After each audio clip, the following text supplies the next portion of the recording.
የዓለም የልብ ትርታ በከፍተኛ ፍጥነት እየመታ የጂኦፖለቲካው የሙቀት መጠን ከምን ጊዜውም በላይ ኖሯል። የዘመናችን ጦርነት መልክና ቅርጹን ቀይሮ የጥይት አፈሙዞች ከምድረ ገጽ የጦር ግንባሮች ባሻገር ወደ ዎል ስትሪት የፋይናንስ ደምስሮችና ወደ ዓለም አቀፍ የኢኮኖሚ ማዕከላት አቅጣጫቸውን አዙረዋል። በመጋቢት 2026 የተከሰተው የኢራን አሜሪካና እስራኤል ስር ነቀል ፍጥጫ የሰው ልጅን ታሪክ ወደማይታወቅና እጅግ አደገኛ ወደሆነ አዲስ ምዕራፍ እያሸጋገሩ ይገኛል። በአንድ በኩል የዓለምን የነዳጅ ጉሮሮ የሆነውን የሆርሙዝ ስትሬትን ያነቀው የቴህራን ዛቻ፣ በሌላ በኩል በ48 ሰዓታት ውስጥ በሚል የጊዜ ገደብ የታጀበው የአሜሪካው ፕሬዝዳንት ዶናልድ ትራምፕ የሞት ቀጠሮ፣ እንዲሁም በእስራኤል የኔጌቭ በረሃና በባህረ ሰላጤው የአሜሪካ ጦር ሰፈሮች ላይ የዘነበው የሃይፐርሶኒክ ሚሳይሎች የእሳት ማዕበል መላውን ዓለም በድንጋጤ አላቁሶታል። የማይበገሩ ተብሎ የተዘፈነላቸው የፓትሪዮትና አይረንዶም የብረት ጋሻዎች እንደ ሸረሪት ድር ሲበጣጠሱ የሶስተኛው የዓለም ጦርነት የክተት ደወል በአድማስ ላይ በግልጽ እየተሰማ ነው። ይህ ትንታኔ የፋይናንስ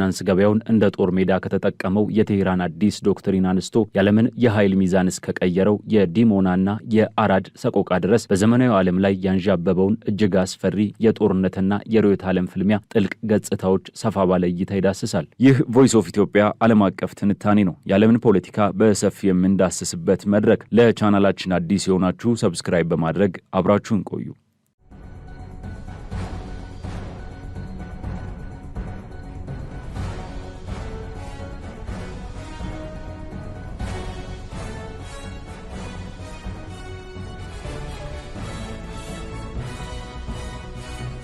ግጭቱ ያልተጠበቀ መልክ የያዘው የኢራን ፓርላማ አፈ ጉባኤ ሙሐመድ ባጋር ጋሊባፍ መላውን የዓለም የፋይናንስ ገበያ ያንቀጠቀጠን ማስጠንቀቂያ በሰጡበት ወቅት ነው። አፈ ጉባኤው አሜሪካ በኢራን ላይ ለምታደርገው ተከታታይ ጥቃትና ማዕቀብ የገንዘብ ድጋፍ የሚያደርጉ ማንኛውም የዓለም አቀፍ የፋይናንስ ተቋማት ሕጋዊ የጦር ኢላማ መሆናቸውን በአደባባይ አወጁ። ይህ ማስጠንቀቂያ ጦርነትን ከወታደራዊ ጦር ሰፈሮች አውጥቶ ወደ ዎል ስትሪት እና ዓለም አቀፍ ባንኮች ያሸጋገረ ነበር። በተለይም ጋሊባፍ የአሜሪካን የትሬዠሪ ቦንድ በተመለከተ የተጠቀ ሙት ቃል እጅግ አሳሳቢ ነበር። እነዚህ ቦንዶችን መግዛት በኢራናውያን ደም በተነከረ የጦር መሳሪያ ላይ መዋለ ንዋይን እንደማፍሰስ ይቆጠራል ያሉት አፈ ጉባኤው ቦንዶቹን የሚገዙና ለአሜሪካ ወታደራዊ በጀት የገንዘብ ምንጭ የሚሆኑ ዓለም አቀፍ ባለሀብቶች፣ ባንኮች፣ ሄጅ ፈንዶችና ሉዓላዊ የሀብት ፈንዶች በቀጥታ በዋና መስሪያ ቤታቸውና በንብረቶቻቸው ላይ ጥቃት እንደሚጠብቃቸው የማያሻማ የመጨረሻ ማስጠንቀቂያን ሰጥተዋል። ኢራን የፋይናንስ ፖርትፎሊዮችን በቅርበት እየተከታተለች መሆኗን መግለጿ መጪው የጦር ሜዳ የየብስ ወይም የባህር ሳይሆን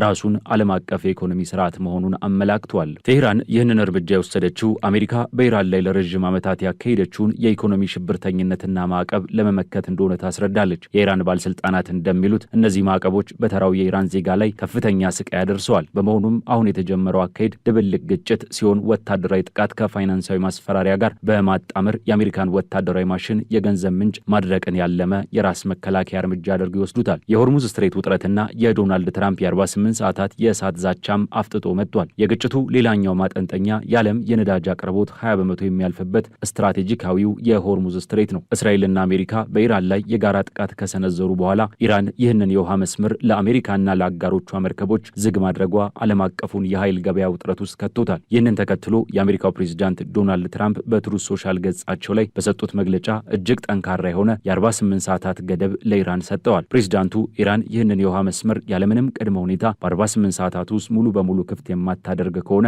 አሜሪካ በኢራን የኃይል ማመንጫ ጣቢያዎች ላይ ከትልቁ ጀምሮ ተከታታይና አውዳሚ ጥቃት እንደምትሰነዝር አስጠንቅቀዋል። ትራምፕ አክለውም ቻይና፣ ጃፓንንና የአውሮፓ ሀገራትን ጨምሮ ሌሎች በሆርሙዝ ስትሬት በስፋት የሚጠቀሙ ሀገራት የራሳቸውን መርከቦች በመጠበቅ ረገድ ኃላፊነት መውሰድ እንዳለባቸው፣ የኔቶ አጋሮችም በዚህ ረገድ ፈሪነት ማሳየታቸውን በግልጽ ተችተዋል። አሜሪካ የራሷ ነዳጅ ስላላት የሆርሙዝ ስትሬት እንደማያስፈልጋት፣ ነገር ግን የዓለምን ደህንነት ለማስጠበቅ ስትል እርምጃ እንደምትወስድ ጠቁመዋል። በተመሳሳይ ፕሬዝዳንቱ የአሜሪካ ጦር የኢራንን የባህር ኃይል፣ የአየር ኃይልና የጸረ አውሮፕላን ተቋማት ሙሉ በሙሉ ማውደሙንና በጦርነቱ አሸናፊ መሆናቸውን ቢገልጹም የግጭቱ አድማስ ግን ከዚህ በተቃራኒው እየሰፋ መምጣቱን መሬት ላይ ያሉ መረጃዎች ያሳያሉ። እዚህ ላይ የቴህራን ባለ 4 ነጥብ ያጸፋ ዶክትሪንን ስንመለከት የትራምፕን ማስጠንቀቂያ ተከትሎ ኢራን ወደ ኋላ ከማፈግፈግ ይልቅ እጅግ አስፈሪ የሆነ የመልስ ምት ዕቅድ ይፋ አድርጋለች። የካተም አላምቢያ ማዕከላዊ ዕዝ ቃል አቀባይ ሌተናል ኮሎኔል ኢብራሂም ዙልፋጋሪ አሜሪካ ጥቃት የምትሞክር ከሆነ ኢራን 4 ተከታታይ እርምጃዎችን እንደምትወስድ አስታውቋል። በመጀመሪያ የሆርሙዝ ስትሬት ሙሉ በሙሉ የሚዘጋ ሲሆን የተጎዱትን የኢራን ኃይል ማመንጫዎች ሙሉ በሙሉ ተገንብተው እስኪያልቁ ድረስ በምንም መልኩ ክፍት አይሆንም። በሁለተኛ ደረጃ የእስራኤል የኤሌክትሪክ ማመንጫዎች፣ የኃይል መሰረተ ልማቶች እንዲሁም የኢንፎርሜሽንና ኮሚኒኬሽን ቴክኖሎጂ ተቋማት በስፋትና በተከታታይ ኢላማ ይደረጋሉ። በሶስተኛ ደረጃ በመካከለኛው ምስራቅ ቀጠና የሚገኙና የአሜሪካ የባለቤትነት ድርሻ ያላቸው ማንኛውም ኩባንያዎች ሙሉ በሙሉ ይወድማሉ።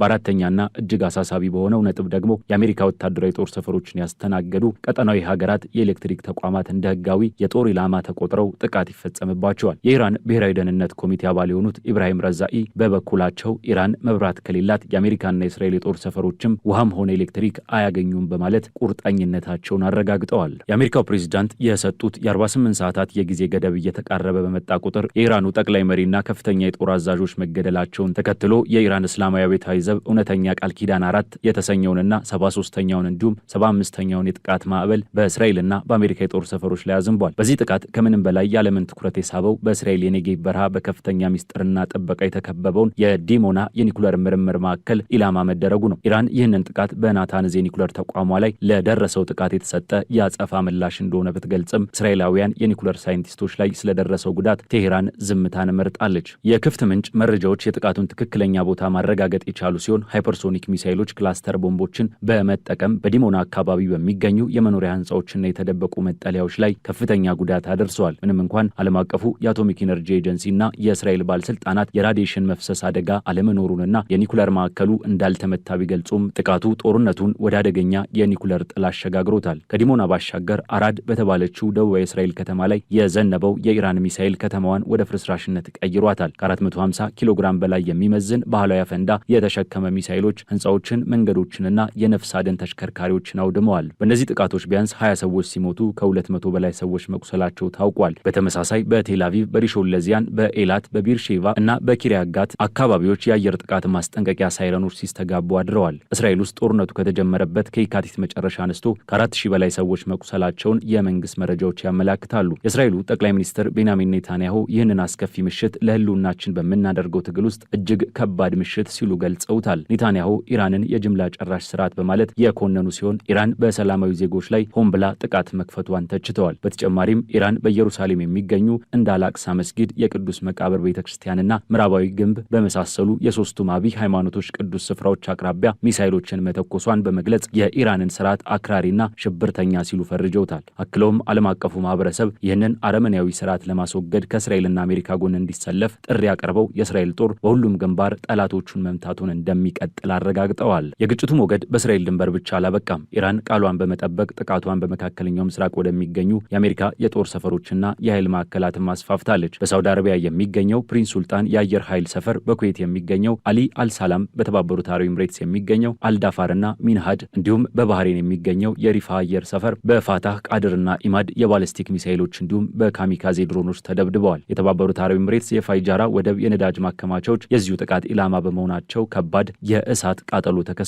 የኢራን አብዮታዊ ዘብ እንዳስታወቀው በእነዚህ ጥቃቶች ከ200 በላይ የአሜሪካና አጋሮቿ ወታደሮች ሙትና ቁስለኛ ሆነዋል። በዚህ ሁሉ ትርምስ ውስጥ እጅግ አነጋጋሪ የሆነው የአሜሪካው ፓትሪዮትስና የእስራኤሉ አይረን ዶም የአየር መከላከያ ስርዓቶች አስተማማኝነት ጥያቄ ውስጥ መውደቁ ነው። ሪፖርቶች እንደሚያሳዩት በርካታ የኢራን ሚሳይሎች እነዚህን ዘመናዊ የመከላከያ ጋሻዎች ሰብረው በመግባት ኢላማቸውን መምታት ችለዋል። የአሜሪካ አጋር የሆኑት የባህረ ሰላጤው ሀገራት ቢሊዮን ዶላሮችን በማፍሰስ የገነቡት የፓትሪዮት ስርዓት የኢራንን ሚሳይሎች ለማስቆም ሲቸገር መታየቱ በዘመናዊ ወታደራዊ ቴክኖሎጂ ላይ ያለውን እምነት አናግቷል። አንዳንዴ የፓትሪዮት ሚሳይሎች ኢላማቸውን ስተው በገዛ ወዳጅ አውሮፕላንና በሰላማዊ ሰፈሮች ላይ ጉዳት ማድረሳቸው ተዘግቧል። ይህ ክስተት ከ1991 የባህረ ሰላጤው ጦርነት ጀምሮ እስከ ዩክሬን ጦርነት ድረስ የነበረውን የፓትሪዮት ሚሳይልን የውጤታማነት ታሪክ እንደገና አጠያቂ አድርጎታል። አሜሪካ በዓለም የጦር መሳሪያ ገበያ ላይ ያላትን የበላይነትም ሊፈታተኑ እንደሚችል ትንታኔዎች ያሳያሉ። ይህ ጦርነት የጦር መሳሪያዎችን ግጭት ብቻ ሳይሆን የርዕዮተ ዓለም ፍልሚያም ጭምር ነው። የኢራን እስላማዊ አብዮታዊ ዘብ ቃል አቀባይ ይህንን ዘመቻ ሲያብራሩ ጥቃቱ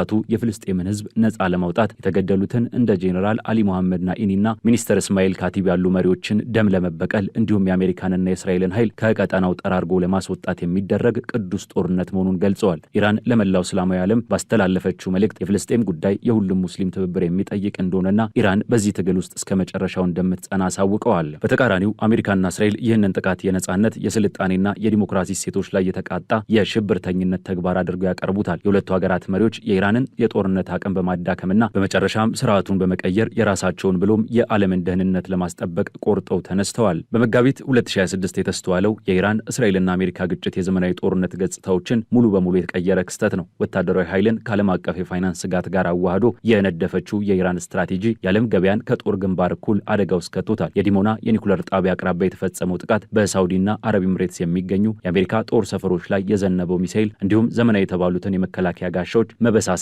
የዓለምን ጂኦፖለቲካዊ ሚዛን አናግቶታል። የሆርሙዝ ስትሬት በውጥረት ውስጥ ባለበትና የዓለም የነዳጅ ገበያ በስጋት በሚናወጥበት በዚህ ወቅት ይህ ጦርነት በአሸናፊና ተሸናፊ ብቻ የሚያበቃ ሳይሆን አጠቃላይ የዓለም አቀፍ ግንኙነትን፣ የኢኮኖሚ ስርዓትንና የቀጠናዊ ደህንነትን ለዘመናት ወደማይታወቅ አዲስ ምዕራፍ የሚያሸጋግር የታሪክ ማዕዘን ሆኖ ተመዝግቧል። ጦርነቱ ወደ ሶስተኛው የዓለም ጦርነት ሊያመራ ይችላል የሚለው ስጋትም እንዳውሎ ንፋስ በዓለም ህዝቦች አናት ላይ እያንዣበበ ይገኛል። የዛሬው ዓለም አቀፍ ትንታኔያችን በዚሁ ተቋጨ። ስለተከታተላችሁን እያመሰገንን ለቻናላችን አዲስ የሆናችሁ ሰብስክራይብ በማድረግ ቤተሰብ እንድትሆኑ እንጋብዛለን። ከሰዓታት በኋላ በሌላ ዓለም አቀፍ ጉዳይ እስከምንገናኝ ሰናይ ጊዜ